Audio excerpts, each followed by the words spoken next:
पुष्यभूति वंश एक परिचय। पहले हम जान लेते हैं पुष्यभूति वंश के परिचय के बारे में।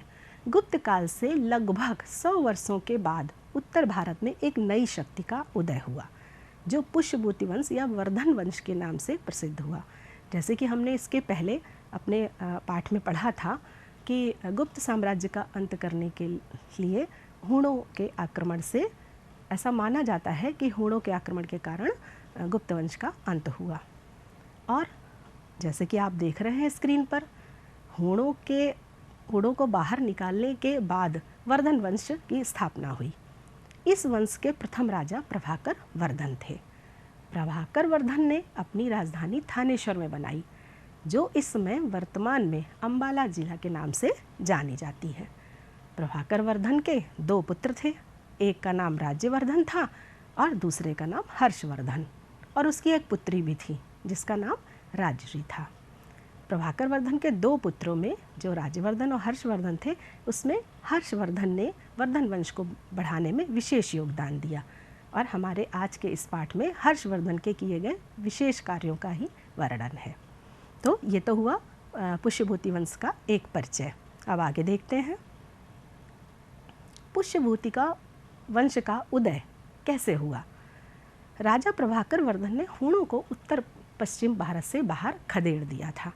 जैसे कि अभी हम लोगों ने चर्चा ही की कि गुप्त साम्राज्य को समाप्त करने के लिए हूणों का विशेष योगदान रहा और हूणों का अधिकार हो गया था। उन हूणों को उत्तर पश्चिम भारतीय दिशा से राजा प्रभाकर वर्धन ने खदेड़ दिया था और उन्होंने अपने साम्राज्य यानी पुष्यभूति वंश या वर्धन वंश कह सकते हैं, उसकी स्थापना की। तो इस प्रकार पुष्यभूति वंश का उदय हमारे भारत में हुआ। अब राजा प्रभाकर वर्धन का पुत्र हर्षवर्धन, उसने अपने पिता की साम्राज्य को बहुत अधिक उन्नति अवस्था में बढ़ाया। हर्षवर्धन का जन्म 590 ईस्वी में हुआ था। 590 ईस्वी से तो आप समझ ही रहे होंगे, ईसा मसीह के जन्म के बाद के वर्षों को हम ईस्वी के रूप में जानते हैं। उनके जन्म को हम शून्य वर्ष में से आगे की तरफ गिनते हैं, तो ईसा मसीह के जन्म के 590 वर्षों के बाद हर्षवर्धन का जन्म हुआ, इसलिए इसको हम 590 ईस्वी कहते हैं। हर्षवर्धन 16 वर्ष की आयु में 606 ईस्वी में गद्दी में बैठे, अर्थात उन्होंने अपना साम्राज्य बढ़ाना शुरू किया। हर्षवर्धन ने लगभग 40 वर्षों तक शासन किया, अर्थात 16 वर्ष से लेकर और उसके उपरांत 40 वर्षों तक उन्होंने अपने साम्राज्य को भारत में विस्तृत किया और प्रचार प्रसार किया अपने वर्धन वंश को बढ़ाने का, और समस्त बहुत सारी दिशाओं में, चतुर्दिशाओं में उन्होंने अपना साम्राज्य फैलाना प्रारंभ किया। हर्षवर्धन की राजधानी कन्नौज, जानते हैं कन्नौज के बारे में। जैसा कि पहले प्रभाकर वर्धन ने अपनी राजधानी थानेश्वर को बनाया था, जो इस समय अंबाला के नाम से जानी जाती है। तो चूँकि उनके पिता थानेश्वर में थे, तो जाहिर सी बात है पुत्र भी थानेश्वर में ही राजकाज संभालेगा। तो हर्षवर्धन की प्रारंभिक राजधानी थानेश्वर थी, किंतु जब हर्षवर्धन ने अपना साम्राज्य बढ़ाया तो उन्होंने कन्नौज को अपनी राजधानी बनाया। कन्नौज से शासन नियंत्रण करते हुए सम्राट हर्षवर्धन ने चतुर्दिश ख्याति प्राप्त की।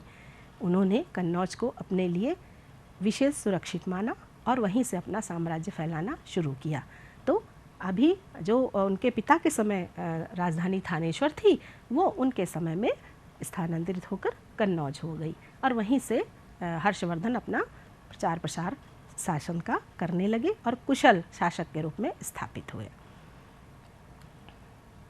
हर्ष की एक बहुत बड़ी अच्छा गुण यह था कि वो साहित्य प्रेमी थे, अर्थात पढ़ने लिखने में उनकी विशेष रुचि थी और वो स्वयं बहुत विद्वान पुरुष थे।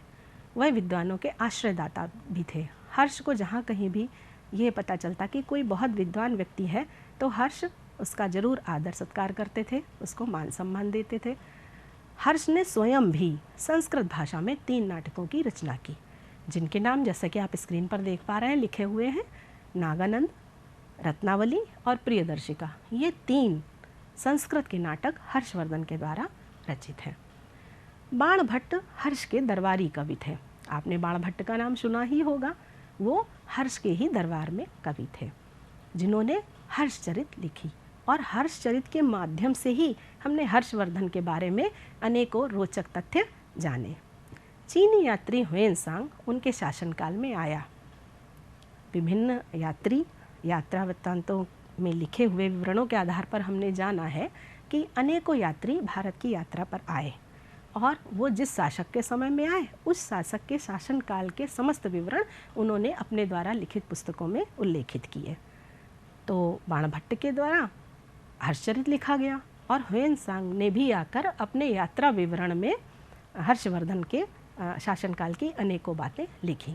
ह्वेनसांग लगभग 15 वर्षों तक भारत में रहा, अर्थात उसने 15 वर्षों तक हर्ष के शासनकाल में रहकर उसके बारे में बारीक से बारीक जानकारी को अपने यात्रा विवरण में लिखा और उसी के द्वारा हम अनेकों ऐतिहासिक महत्वपूर्ण तथ्यों को हर्षवर्धन के बारे में जान सके।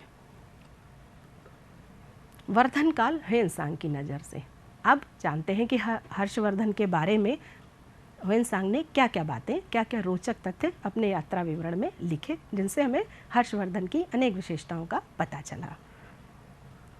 आप देख पा रहे होंगे अपनी स्क्रीन पर, ह्वेनसांग ने ये बताया कि हर्षवर्धन एक प्रजापालक एवं उदार शासक था, अर्थात वो बहुत ही अच्छे गुणों वाला व्यक्ति थे। हर्षवर्धन ने जिन राज्यों पर विजय प्राप्त की उन सभी राजाओं ने खुशी खुशी हर्षवर्धन की अधीनता स्वीकार कर ली, जबकि होता यह है कि पराजित होने वाला राजा खुशी से अधीनता स्वीकार नहीं करता। जब उसका राजपाट जाता है तो उसे कष्ट होता है, लेकिन हर्षवर्धन के अच्छे मानवीय गुणों के कारण उनके अधीनता वाले स्वीकार करने वाले राजा भी उनके गुणों के कारण उनसे प्रसन्न हो जाते थे। उसके शासन में अपराध कम होते थे, अर्थात हर्षवर्धन के शासनकाल में अपराध बहुत कम मात्रा में होते थे। अपराध करने वालों को हर्षवर्धन के द्वारा कठोर दंड दिया जाता था, जिससे अपराधियों में भय व्याप्त होता था और अपराध कम होते थे। हर्षवर्धन अपने संपूर्ण साम्राज्य की व्यवस्था को विभिन्न चरणों में बांट देते थे। कौन कौन से चरण थे? भुक्तियों, यानी उनको भुक्तियों, जिस प्रकार आज हम राज्य या प्रांत कहते हैं, उसी प्रकार हर्षवर्धन ने अपने राज्य को भुक्तियों में बांट रखा था। और उसके अंतर्गत विषयों, जिलों, जैसे आज हम लोग राज्य के अंतर्गत जिलों में बांटते हैं, उसी प्रकार भुक्तियों को विषयों में बांटा गया था, अर्थात प्रांत को जिलों में बांटा गया था। और फिर जिलों को ग्रामों में, जैसे आज हम विकास खंड और फिर ग्राम और नगरों में बांटते हैं, उसी प्रकार विषयों को ग्रामों में विभाजित किया गया था। तो हर्षवर्धन ने एक क्रमबद्ध चरणबद्ध रूप से अपने समस्त साम्राज्य का क्षेत्रीय वितरण कर रखा था और उससे उसकी शासन व्यवस्था अत्यंत सुदृढ़ रूप से, सुचारू रूप से एक कुशल प्रशासन के रूप में चली और व्यवस्थित हुई, जिसका कि उल्लेख ह्वेनसांग ने अपनी यात्रा विवरण की पुस्तक में किया है। हर्षवर्धन बौद्ध धर्म अनुयायी था, उसे बौद्ध धर्म से विशेष लगाव था। उसने कन्नौज में विशाल धर्म सभा भी बुलाई। हर्षवर्धन ने कन्नौज में एक विशाल धर्म सभा भी बुलाई। जैसा कि आपने जाना, वो विद्वानों का बहुत आदर करते थे, इसी प्रकार वो धार्मिक लोगों का भी बहुत आदर करते थे। सभी धर्मों का मान सम्मान करना हर्षवर्धन का एक विशेष गुण था, जबकि उन्हें बौद्ध धर्म से विशेष लगाव था। और उनके सबसे महत्वपूर्ण गुण था, वो बहुत दानी भी थे, अर्थात उनके पास जितनी भी संपत्ति होती थी उसको वो गरीबों में और ज़रूरतमंदों में बांटने की प्रवृत्ति उनके अंदर थी। वह हर 5 साल में प्रयाग के मेले में दान करते थे। जैसा कि आपने जाना है, आपने कुंभ मेले के बारे में अवश्य सुना होगा। इसी प्रकार प्रयाग में भी, जो पहले इलाहाबाद के नाम से था और अभी प्रयागराज के नाम से है, तो वहाँ पर जो कुंभ मेला लगता उसमें वो दान भी करते थे। हर 5 साल में अपनी संपूर्ण संपत्ति को वो वहाँ दान कराते। इसका एक रोचक कथा आपको अपनी इस पाठ्य पुस्तक में भी अभी हम आगे पढ़ेंगे।